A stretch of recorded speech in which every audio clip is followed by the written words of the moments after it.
You're sitting across from someone who seems perfect on paper. Great career, interesting hobbies, good sense of humor.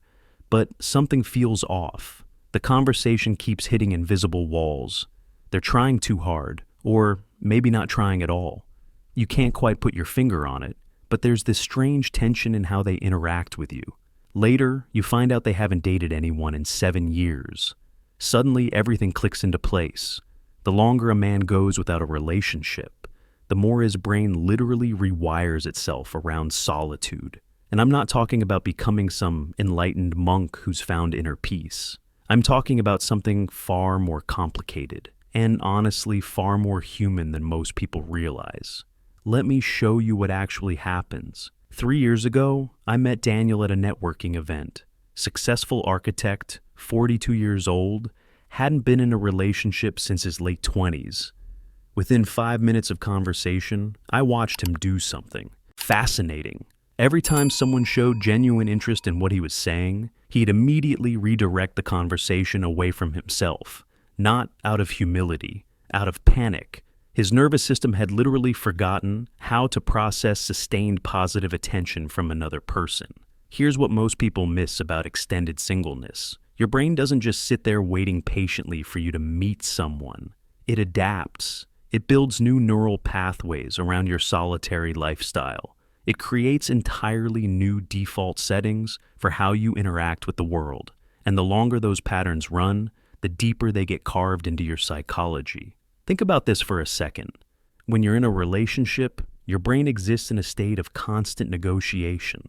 Where should we eat tonight? What movie should we watch? How should we spend Sunday morning? Your decision-making process is fundamentally collaborative. Even when you don't realize it, you're constantly calibrating your preferences against another person's needs and desires. But when you've been single for years, that negotiation muscle atrophies. Your brain builds a fortress of personal preferences. You don't just like your coffee a certain way. You need your entire morning routine to follow an exact sequence, and any deviation feels like chaos. The problem isn't that you have preferences. The problem is that your nervous system now treats any deviation from those preferences as a legitimate threat. Marcus worked in tech, 37 years old, single for 9 years. He told me once that he'd arranged his apartment furniture in a way that optimized his daily routine, down to the number of steps between rooms. When a woman he was seeing suggested rearranging his couch, he felt genuine anxiety, not annoyance, anxiety. His brain had coded his physical environment as an extension of his identity, and any change felt like an attack on who he was. Here's where it gets interesting. The more time passes, the more a man's internal narrative shifts from "I'm single right now" to "I am a single person." That might sound like a semantic difference, but psychologically, it's massive. One is a temporary state, the other is an identity. And once singleness becomes your identity, your brain starts protecting it the same way it protects any core aspect of who you are. You know what happens when someone challenges a core identity? Your fight or flight response kicks in. You get defensive, you rationalize. You find reasons why any suggestion for change is actually wrong or unnecessary. Not because you're a bad person, but because your brain literally perceives that suggestion as existential danger. I watched this play out with James, a writer who had been single for 11 years. Brilliant guy, genuinely kind, great conversationalist. He went on a date with someone who mentioned she liked to travel spontaneously, just a casual comment. But James spent the next 20 minutes explaining why. Spontaneous travel was financially irresponsible and logistically complicated. He wasn't trying to be difficult. His brain was defending the carefully constructed lifestyle he'd built over a decade of solitude. Let that sink in for a moment. The longer a man has been without a relationship, the more his emotional range starts operating in extremes. He either overshares immediately, dumping years of pent-up thoughts and feelings on someone within the first few conversations, or he locks down completely, revealing almost nothing beyond surface-level small talk. There's no middle ground because he's lost practice with gradual emotional intimacy. Real intimacy is like a dimmer switch. You slowly turn up the light as trust builds. But when you've been alone for years, your emotional dimmer switch breaks. You only have the off position or the blinding spotlight. And both of those options terrify people who are trying to get to know you. Here's the thing though, none of this means someone is broken or damaged or undateable. It means their nervous system has adapted to a specific lifestyle, and now they're trying to introduce a variable that directly conflicts with years of adaptation. That's not a character flaw, that's neuroscience. But here's what nobody talks about. The social consequences compound over time in ways that make re-entering the dating world exponentially harder. Think about how you learn social skills, through trial and error, right? You try something, it works or it doesn't, you calibrate, you try again. Dating is the exact same process. Every relationship, every interaction, every conversation teaches you something about how to connect with another person. You learn how to read emotional cues, how to navigate conflict, how to balance independence with interdependence. When you've been out of that ecosystem for years, you're not just rusty. You're trying to play a game where everyone else has been practicing and you've been sitting on the sidelines. The rules have changed, the technology has changed, the social dynamics have changed, and you're trying to catch up while also managing the internal adaptations your brain has made to solitude. Adrian was 44, single for 13 years. He'd convinced himself he was just being selective, waiting for the right person. But when he finally met someone he genuinely connected with, he realized he had no idea how to text appropriately. How often is too often? How long should you wait to respond? Should you use emojis? These seem like trivial questions, but they paralyzed him. Not because he was stupid, but because he had missed 13 years of evolving social norms around digital communication. So, what do you do with this information? If you're someone who's been single for an extended period, the first step is recognizing these patterns in yourself without judgment. Your brain adapted to your circumstances. That's what brains do. But adaptation isn't destiny. Those neural pathways can be rewired, but only if you acknowledge they exist in the first place. Start small. Introduce collaborative decision-making into your life in low-stakes ways. Ask a friend where they want to eat and genuinely defer to their preference, even if you had somewhere else in mind. Let someone choose the movie. Take a class where the schedule is determined by someone else. You're essentially doing physical therapy for your negotiation muscles. Second, practice gradual disclosure with friends. Share something moderately personal, not your deepest trauma or your breakfast choice, something in the middle. See how it feels. Notice when your instinct is to either overshare or shut down completely. That awareness is the beginning of finding your emotional dimmer switch again. But here's where most people get it wrong. They think the solution is to just get out there and start dating aggressively. That's like trying to run a marathon when you haven't walked in 5 years. You're going to hurt yourself, and you're going to reinforce the belief that you're not cut out for relationships. The goal isn't to immediately find a partner. The goal is to slowly reintroduce your nervous system to connection, collaboration, and vulnerability. Now, if you're someone dating a man who's been single for a long time, understanding these patterns changes everything. When he seems inflexible about small things, he's not being difficult. His brain is literally sending him danger signals about change.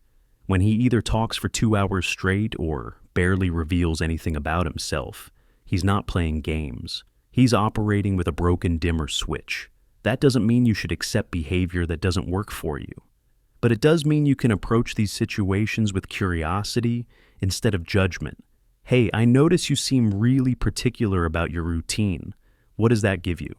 That question opens a door instead of putting someone on the defensive. Let me show you how this actually works in practice. Robert had been single for 8 years when he met Linda. Smart, patient woman who noticed his patterns early. She didn't try to change his entire life overnight. Instead, she'd introduced tiny variables. Let's try this restaurant you've never been to. What if we watch the movie at my place instead of yours? Small experiments that gently pushed against his rigidity without triggering his alarm systems. More importantly, she named the pattern when she saw it, not as an accusation, but as an observation. I notice when I suggest something different, you seem stressed. What's coming up for you? That level of directness, delivered with genuine curiosity, helped Robert start recognizing his own patterns. He couldn't change what he couldn't see. 6 months later, Robert told me something profound. He said learning to be in a relationship again felt like learning a language he had once been fluent in, but had completely forgotten. The grammar was familiar, but he had to consciously think about every sentence. Nothing felt natural at first. Everything required effort and attention. Here's what most people miss about that process. It's supposed to be awkward. It's supposed to feel effortful. That's not a sign you're with the wrong person or that you're not ready. That's a sign you're literally building new neural pathways, and that process is never smooth or comfortable. Think about learning any new skill.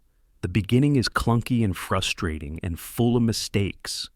Dating after years of being single follows the exact same learning curve. The difference is that we expect social skills to just exist automatically. So when they don't, we assume something is fundamentally wrong with us. But here's where it gets complicated. The longer a man has been without a relationship, the more he romanticizes what a relationship should be, while simultaneously dreading what it actually requires.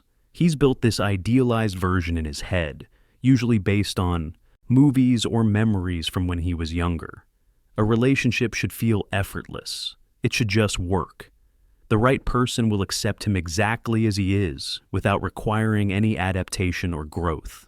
Meanwhile, the actual experience of building intimacy with another human being feels messy and uncomfortable, and nothing like the fantasy. So he concludes he's either with the wrong person, or he's simply not cut out for relationships. Neither of those conclusions are accurate, but both of them feel true because the gap between expectation and reality is so wide. Kevin, 39, single for 10 years, told me he'd ended 3 promising relationships in the past year because none of them felt right. When I asked him what right meant, he described a feeling of complete ease and natural compatibility. 0 friction, 0 effort, 0 discomfort. I asked him if he had ever experienced that in any relationship, even in friendships or family dynamics. He admitted he hadn't, but somehow he still expected it from a romantic partner. So, what do you do when you recognize this pattern? Redefine what right means. The right relationship isn't the one that requires 0 effort. It's the one where the effort feels worthwhile. It's the one where the discomfort of growth feels different from the discomfort of being incompatible. That's a subtle distinction, but it's everything. Growth discomfort comes with curiosity. Incompatibility discomfort comes with resentment. When you're growing, you think, this is hard, but I want to figure it out. When you're incompatible, you think, why can't they just be different? Notice which thought pattern shows up for you. That's your compass. Here's the thing, though. All of this assumes someone actually wants to re-enter the dating world. And that's not always true. For some men, extended singleness isn't a drought they're desperately trying to end. It's a lifestyle they've genuinely come to prefer. And the social pressure to be partnered creates a conflict they don't know how to navigate. Trevor, 46, single for 15 years, fulfilled career, rich friendships, active hobbies. He wasn't lonely, he wasn't unhappy, but every family gathering, every social event, someone would ask why he wasn't dating. The implication was always the same. Something must be wrong with you if you're not actively seeking a relationship. That external pressure created internal doubt. Maybe something was wrong with him. Maybe he should want a relationship even though he genuinely didn't. So he'd force himself to date, feel miserable, confirm his preference for being single, then feel guilty about that preference. A vicious cycle driven entirely by other people's expectations. Let that sink in. The longer a man has been single, the more he has to reckon with society's narrative that being partnered is the default state of human happiness. And when your lived experience contradicts that narrative, you end up questioning your own reality. Am I content, or am I just afraid? Am I genuinely happy alone, or have I just gotten good at coping with loneliness? Those are valid questions, but they're often asked in bad faith. They assume the answer must be fear or coping, never genuine preference. And that assumption does real psychological damage over time. Here's what actually matters. Whether you've been single for 2 years or 20 years, whether you want to date again or you don't, the work is the same. Understand how your brain has adapted to your circumstances. Recognize the patterns without drowning in shame about them. And make conscious choices about what you want your life to look like, not what you think it should look like based on someone else's expectations. If you want to date again, acknowledge that it's going to feel awkward and effortful at first. That's not a bug. That's the process. You're not broken for finding it hard. You're human for having adapted to years of solitude. If you don't want to date, own that preference without apologizing for it. Your life doesn't need to look like everyone else's to be valid or meaningful or full. And if you're somewhere in between, unsure what you actually want beneath the layers of social conditioning and fear and genuine uncertainty, give yourself permission to explore that without forcing a conclusion. Sit with the discomfort of not knowing. That's where real clarity eventually emerges. The longer a man has been without a relationship, the more he's learned to live with himself in ways that are both beautiful and limiting. Beautiful because self-reliance and solitude can cultivate depth and introspection most people never access. Limiting because humans are fundamentally social creatures, and too much isolation warps our ability to connect, even when we want to. The goal isn't to demonize either state, it's to understand the real psychological shifts that happen over time and make informed choices about what you want to do with that information. Your brain adapted to your circumstances. Now you get to decide if those adaptations still serve you, or if it's time to build new pathways towards something different. That's the work. Not easy, but possible. And way more interesting than pretending extended singleness doesn't change you. Because it does. The question is whether you're willing to look honestly at how.